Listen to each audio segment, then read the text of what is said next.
નમસ્કાર ગુજરાતના અધિકારી મિત્રો, આજે આપણે જોવાના છે 24 મે 2025નું મોસ્ટ ઇમ્પોર્ટન્ટ કરંટ અફેર. તે પહેલાં ખાસ કરીને ચેનલ ઉપર નવા હોય તો ચેનલને સબસ્ક્રાઈબ કરી લેવી, વિડીયો પસંદ આવે લાઈક કરવો અને તમારા મિત્રો સુધી શેર પણ કરી દેવો. તો ચલીએ શરૂઆત કરીએ આજના ક્લાસની. તો વિશ્વ કાચબા દિવસ 2025 ક્યારે મનાવવામાં આવ્યો? તો 23 મેના રોજ મનાવવામાં આવે છે દર વર્ષે આ દિવસ. તો દર વર્ષે 23 મેના રોજ ઉજવવામાં આવતો વિશ્વ કાચબાનો દિવસ એક વૈશ્વિક પહેલ અને જેનો ઉદ્દેશ્ય કાચબા અને કાચબાના સંરક્ષણ અંગે જાગૃતિ લાવવાનો છે. 200 મિલિયન વર્ષથી પૃથ્વી પર વસેલી આ પ્રાચીન સરીસૃપ હવે સરીસૃપ એટલે પાણીમાં અને જમીન ઉપર બંનેમાં રહી શકે વિવિધ માનવ પ્રેરિત પ્રવૃત્તિઓના કારણે સૌથી વધુ જોખમમાં મુકાયેલી પ્રજાતિઓમાંની એક આ વિશ્વ કાચબો છે. અને વિશ્વ કાચબા દિવસ જે આપણે પહેલો વહેલો 2000માં ઉજવ્યો હતો ત્યારથી દર વર્ષે ઉજવાય છે. આની થીમ તો કે ડાન્સિંગ ટર્ટન્સ રોક, ખાસ યાદ રાખવી, નાની એવી થીમ છે, પૂછાઈ શકે. ત્યારબાદ આપણે હમણાં જોયું હતું ઓલિવિયા રીડલ કાચબાના સંરક્ષણ માટે દર વર્ષે ઓલિવિયા એટલે કે ઓપરેશન ઓલિવિયા ઓપરેશન શરૂ કરવામાં આવે ઇન્ડિયન કોસ્ટગાર્ડ દ્વારા. ઉત્તર પ્રદેશના ગાંડા જિલ્લામાં પ્રથમ કાચબા સંરક્ષણ અભિયાન પણ સ્થાપિત કરવામાં આવી રહ્યું છે. આ બે કરંટના પોઈન્ટ છે, તો એ પણ આની સાથે યાદ રાખવા. ત્યારબાદ મે મહિનાના દિવસો જોઈ લઈએ તો 1 મે આંતરરાષ્ટ્રીય મજૂર દિવસ, ગુજરાત અને મહારાષ્ટ્રનો સ્થાપના દિવસ. 2 મે વિશ્વ ટ્રૂના દિવસ. 3 મે વિશ્વ પ્રેસ સ્વાતંત્રતા દિવસ. 4 મે કોલસા ખાણિયાનો દિવસ અને આંતરરાષ્ટ્રીય અગ્નિશામક દિવસ. 6 મે વિશ્વ અસ્થમા દિવસ.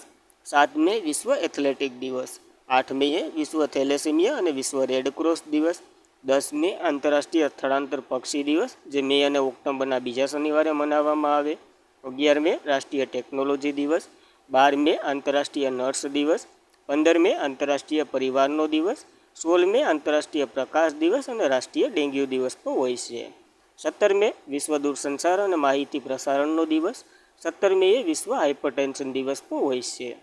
18 મે વિશ્વ એઇડ રસીનો દિવસ, વિશ્વ સંગ્રહાલય દિવસ અને વિશ્વ મધુમાખીનો દિવસ હોય છે. 21 મે આંતરરાષ્ટ્રીય વિરુદ્ધ દિવસ. 20 મે વિશ્વ મેટ્રોલોજી દિવસ અને 22 મે આંતરરાષ્ટ્રીય જૈવ વિવિધતા દિવસ હોય છે. અને આપણે જે ગુજરાત રાજ્ય કક્ષાનો છે ને ડાંગ ખાતે ઉજવ્યો છે જૈવ વિવિધતા દિવસ. તો આ એક પોઈન્ટ યાદ રાખવો, આના માટે એક પ્રશ્ન અલગથી લઈને નથી આવ્યો એટલા માટે. ત્યારબાદ કઈ સંસ્થાના વડાએ 2025ને ગગનયાન વર્ષ તરીકે જાહેર કર્યું છે? તો ઈસરોના વડા વી નારાયણ છે ને, વી નારાયણ એને જાહેર કર્યું છે. તો ઈસરોના અધ્યક્ષ નારાયણે ભારતના મહત્વાકાંક્ષી માનવ અવકાશ ઉડાન કાર્યક્રમને પ્રકાશિત કરવા 2025ને ગગનયાન વર્ષ તરીકે જાહેર કર્યું છે. અને આપણું એક મિશન પણ છે ગગનયાન મિશન, જે તૈયાર થઈ રહ્યું છે. તો વ્યોમ મિત્ર રોબોટ છે એને દર્શાવતું અનક્રુડ ગગનયાન મિશન, જે ડિસેમ્બર 2025 માટે નિર્ધારિત છે, જે 2027ની શરૂઆત સુધીમાં લોન્ચ કરવો અથવા તો મોકલવાની આપણી ધારણા છે. અને ઈસરોએ ચંદ્રયાન 4 સાથે જે ચંદ્રના સંશોધન પર આકાર એટલે કે આગળ વધારી રહ્યું છે, જે એ પણ લોન્ચ કરવાનું છે. ત્યારબાદ ચંદ્રના નમૂનાને પરત કરવા માટે લક્ષ્યો ધરાવે છે ચંદ્રયાન 5, જે એટલે કે ચંદ્રયાન 5ને પણ સૌભાગ્ય આવી બધી જ સિદ્ધિઓ મેળવવાની છે. એટલા માટે 2025ને એક વર્ષ જ જાહેર કરી દીધું. અને ગગનયાન મિશન એ ભારતનું પ્રથમ માનવ અવકાશી મિશન છે. આ મિશન હેઠળ 3 ભારતીય અવકાશ યાત્રીને મોકલવાના છે. એ 400 કિલોમીટરની ઊંચાઈ સુધી અવકાશમાં જઈ અને જે ચંદ્ર ઉપર ને બધી પૃથ્વીનું નિરીક્ષણ કરશે. આ ત્રણેય અવકાશ યાત્રી 3 દિવસ અવકાશમાં રોકાશે. આપણે આના માટે એક રોબોટ બનાવી રહ્યા છે, જેનું નામ તો કે વ્યોમેશ મિત્ર છે. એ રોબોટને પહેલાં મોકલશું માનવની ઘોડી બનાવી, અને એના ઉપર કેવી કેવી અસર થાય તો પછી આ 3 યાત્રી જાય તો એને વાંધો ન આવે ને, એના માટે છે.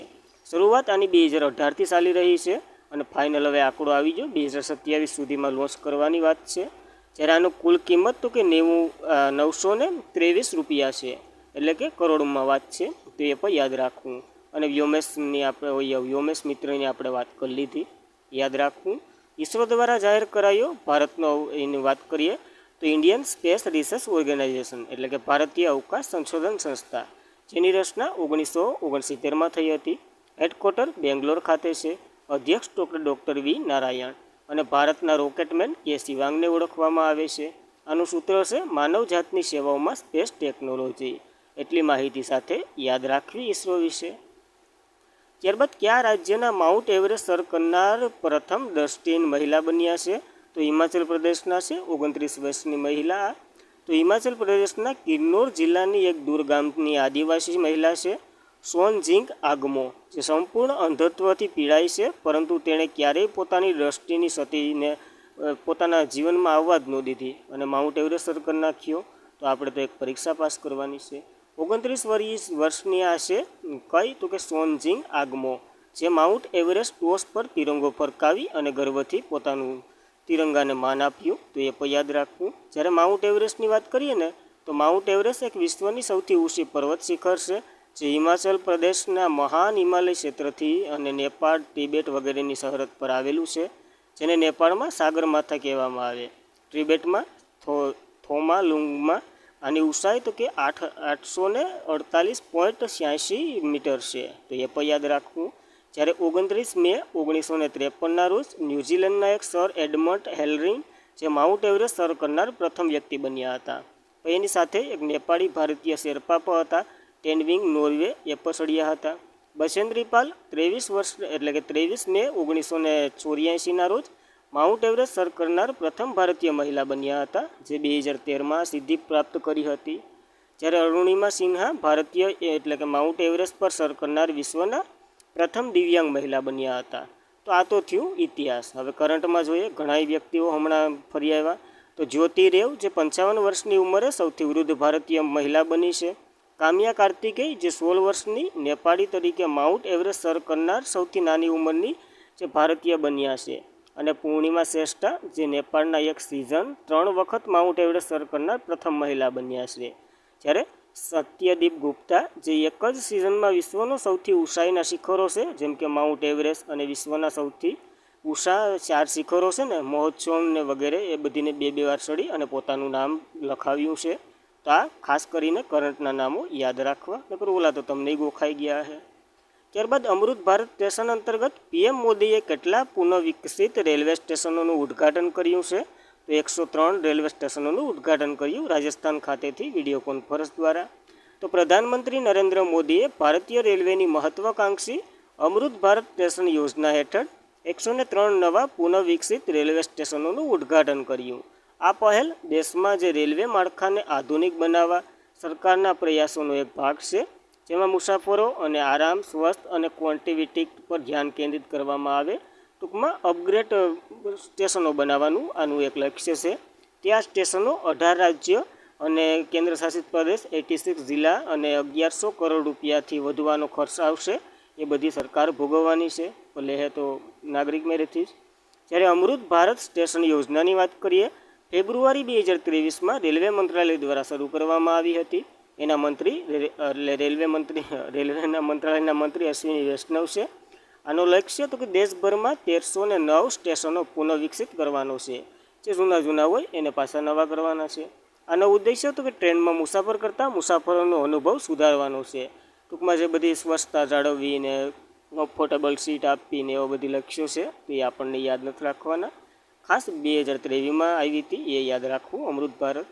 વર્લ્ડ હેલ્થ ઓર્ગેનાઇઝેશનનું 78મું સત્ર ક્યાં યોજાયું?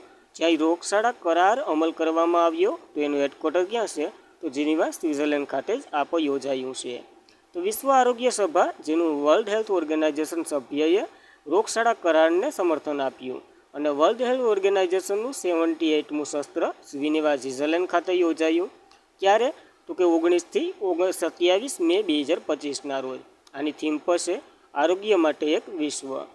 અને આ તો કે રોગચાળા સંધિ અપનાવવામાં આવી અને પ્રકાર વિશ્વની પ્રથમ રોગ સંધિ બની ગઈ છે. કારણ કે આની પહેલાં હું કંઈ કરવામાં નથી આવ્યું. આ રોગ સંધિ શું છે? તો કે જે મહામારી આવીને, હમણાં કોરોના આવ્યો તો વગેરે દેશોની અર્થતંત્રને માણન બધી પાયમાલ થઈ જાય, તો એના માટે પહેલેથી જ આવી વ્યવસ્થા કંઈક કરવી એવું છે. વર્લ્ડ હેલ્થ ઓર્ગેનાઇઝેશનની કલમ 19 હેઠળ આપવામાં આવ્યું છે આ સંધિને, તો એ પણ યાદ રાખવું. જ્યારે આ સંધિના ધ્યેયો જોઈ લઈએ, ખાલી રિવિઝન ટાઈપનું, આમાંથી કંઈ સ્ટેટમેન્ટ વાક્ય નીકળે તો જ. તો બધા દેશોને રસી અને સારવાર સમાન પહોંચવામાં આવે એવી, અને દેશો વચ્ચે રોગચાળા સંધિ ડેટા અને નમૂનાને આદાન પ્રદાન કરવું. જ્યારે ગરીબ દેશોમાં સારી આરોગ્ય વ્યવસ્થાનું નિર્માણ કરવું. મહામારી દરમિયાન દેશોને જ્ઞાન અને ટેકનોલોજીનું આદાન પ્રદાન કરવું. જ્યારે કટોકટીની પરિસ્થિતિમાં ઝડપી કાર્ય કરવા માટેનું ભંડોળ પૂરું પાડવું. આ વગેરે ઉપર ઘણાએ જે વાત કરી એ મુજબ હસ્તાક્ષર કર્યા. તો આપણી શું કે તો કે આ શસ્ત્રને સંબોધવા માટે આપણા કેન્દ્રીય આરોગ્ય સચિવ પુણ્ય રસીલા શ્રીવાસ્તવ અહીંયા ગયા હતા અને અહીંયા આયુષ્માન ભારત જેવી મુખ્ય પહેલો હેઠળ પરિવર્તન પગલાં પર ભાર મૂક્યો કે અમારા દેશમાં કંઈક આવું હાલે છે તો તમે આવું કરો એવી કહેવાનું હોય. ત્યારબાદ વિશ્વ આરોગ્ય સંસ્થાની વાત કરીએ તો તેની રચના 7 એપ્રિલ 1948માં થઈ હતી. હેડક્વાર્ટર જીનીવા સ્વિટ્ઝરલેન્ડમાં છે. હેડ તો કે ટ્રેડોસ અધમ 9 છે. યાદ રાખવી એટલી માહિતી. 7 એપ્રિલે આપણે આરોગ્ય દિવસ પર ઉજવીએ છીએ. ત્યારબાદ આ એક વનલાઇનર પ્રશ્ન નીકળી શકે. કેન્દ્ર ગૃહમંત્રી અને સહકારત્વ મંત્રી આપણા અમિત શાહ ગુજરાતના અમદાવાદમાં ગુજરાત રાજ્ય સહકારી કેડરેસ દ્વારા આયોજિત વિકસિત ભારત નિર્માણ સહભાગી ભૂમિકા વિષય પર મહાસંમેલનને સંબોધન કર્યું અને અહીંયા સંયુક્ત રાષ્ટ્રએ 2025ને આંતરરાષ્ટ્રીય સહકારી વર્ષ તરીકે જાહેર કરવાનું નિર્ણય લીધું છે. તો એ પણ યાદ રાખવું. અને સરકારે 2029 સુધીમાં દેશની દરેક પંચાયતને પેસ એટલે કે પ્રાથમિક કૃષિ ધિરાણ મંડળી સ્થાપવાનો નિર્ણય લીધો છે. તો આવા કંઈક ખારા કામ કર્યા 2-3 એટલે એક વનલાઇનર પ્રશ્ન નીકળી શકે તો યાદ રાખવું. અને આ અમદાવાદ ખાતે યોજાયું હતું. ત્યારબાદ ઓપરેશન ઘોસ્ટ સીમ કોણે શરૂ કર્યું છે? તો આસામ પોલીસ અને ભારતીય સેના બંને દ્વારા શરૂ કરવામાં આવ્યું છે. તો ભારતીય સેના અને આસામ પોલીસ દ્વારા સંયુક્ત ઓપરેશન હાથ ધરવામાં આવ્યું. આ ઓપરેશન ભૂતિયા સિમ કાર્ડ નિશાનને બનાવવાનો છે. ટૂંકમાં જે એમને સિમ લઈને પછી આતંકવાદી પ્રવૃત્તિને એ બધી સાથે સંકળાયેલા વ્યક્તિ હોય ને એ બધીને ઉપાડવાના છે. આ સિમ કાર્ડનો ઉપયોગ સાયબર ગુના અને જે રાષ્ટ્રીય વિરોધ પ્રવૃત્તિઓમાં કરવામાં આવે ને જેમ કે આસામ, રાજસ્થાન, તેલંગાણા વગેરેમાં દરડા પાડવાના છે.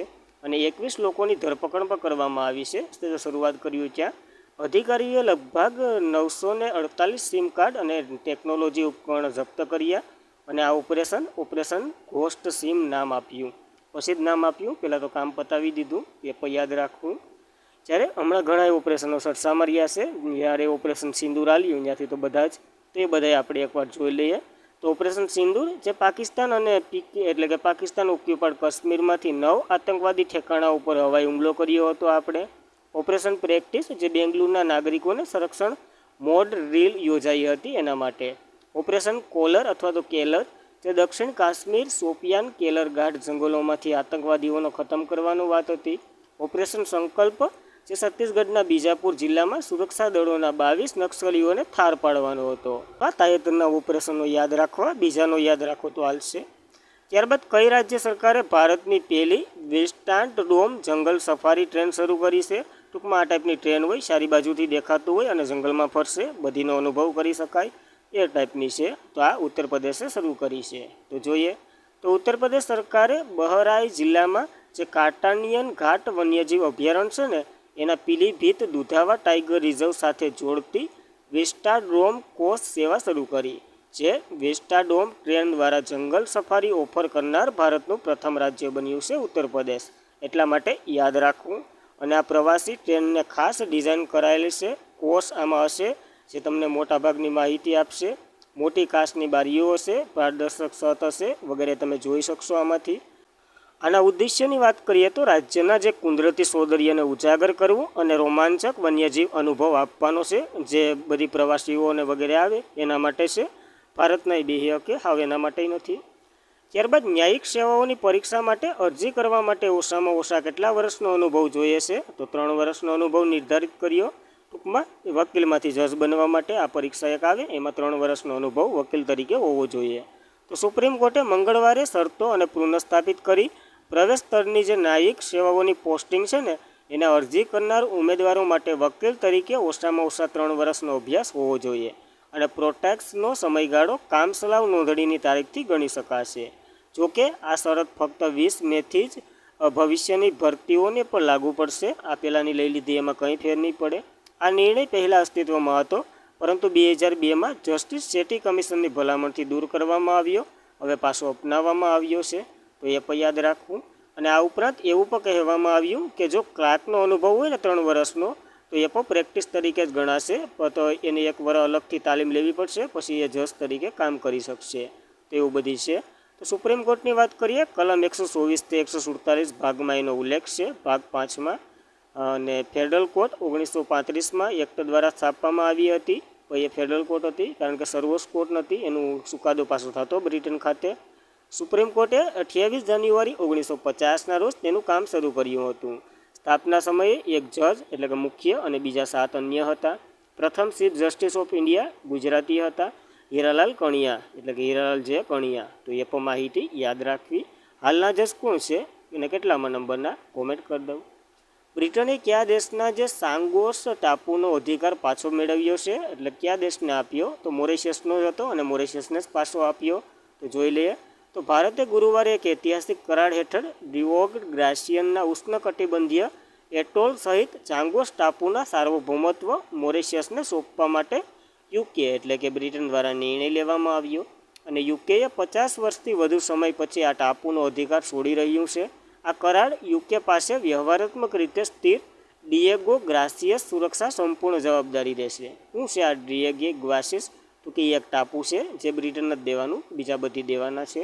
તો આ જૂથનો સૌથી મોટો ટાપુ છે ડિએગો ગ્રાસિસ, જે બ્રિટન પાસે જ રહે, કારણ કે અહીંયા બ્રિટન અને યુએસ સાથે મળી અને તેનું સંયુક્ત લશ્કરી થાણું બનાવ્યું છે. તો હવે એનું કાર્ય તો ન મુકાય એટલા માટે. અને 1967માં થયેલા કરાર મુજબ યુકે અને યુએસ આગામી 99 વર્ષ સુધી તેનું સંચાલન કરવાના છે. તો ખાસ યાદ રાખવું. મોરિશિયસને આપ્યા, ઘણા આપ્યા, તો યાદ રાખવા. કેપિટલ પોર્ટ લુઇસ છે, કરન્સી મોરિશિયન રૂપિયો છે, પ્રમુખ તો કે ધર્મવીર મોખલું છે, અને પીએમ તો કે નવીન રામગુલા છે. એટલી માહિતી મોરિશિયસ વિશે યાદ રાખવી. ત્યારબાદ તાજેતરમાં જ રેડી, રિલેવન્ટ એન્ડ રિસન્ટ પુસ્તક કોના દ્વારા લખવામાં આવ્યું છે? તો લખાણું તો આપણા CDS અનિલ ચૌહાણ દ્વારા, વિમોચન રાજનાથસિંહે કર્યું છે. તો સંરક્ષણ મંત્રી રાજનાથસિંહે ગુરુવારે ચીફ ઓફ ડિફેન્સ સ્ટાફ એટલે કે CDS અનિલ ચૌહાણનું જે દ્વારા લખાયેલ પુસ્તક છે, નામ તો બહુ મોટું છે, તો ખાલી પહેલાં 3 વાક્ય યાદ રાખવા. Ready, relevant and resurgent a blueprint for the transformation of Indians military ના વિમોચન પ્રસંગે હાજર રહ્યા હતા અને વિમોચન કર્યું. આ પુસ્તક ભારતીય સેનાની બધી જ સિદ્ધિઓની વાત કરે, જેમાં 21મી સદીના યુદ્ધ પડકારો, રાષ્ટ્રીય સુરક્ષાની જાળવણી, એકીકરણ, સંયુક્તતા, આત્મનિર્ભરતા વગેરેની માહિતી આપે છે. ઓફ ડિફેન્સ સ્ટાફ છે, તો પહેલા નંબરના કોણ હતા એ પણ તમે કોમેન્ટ કરી દો. અને આજના માટે એટલું જ હતું. ખાસ કરીને મિત્રો, ચેનલ ઉપર નવા હોય તો ચેનલને સબસ્ક્રાઈબ કરી લેવી. માહિતી પસંદ આવતી હોય લાઇક કરવો, તમારા મિત્રોને શેર કરવો. તમારા કંઈ સજેશન હોય તો કોમેન્ટ બોક્સ ચાલુ જ છે, એમાં ટકોર કરી દેવી. જય હિન્દ, જય ભારત.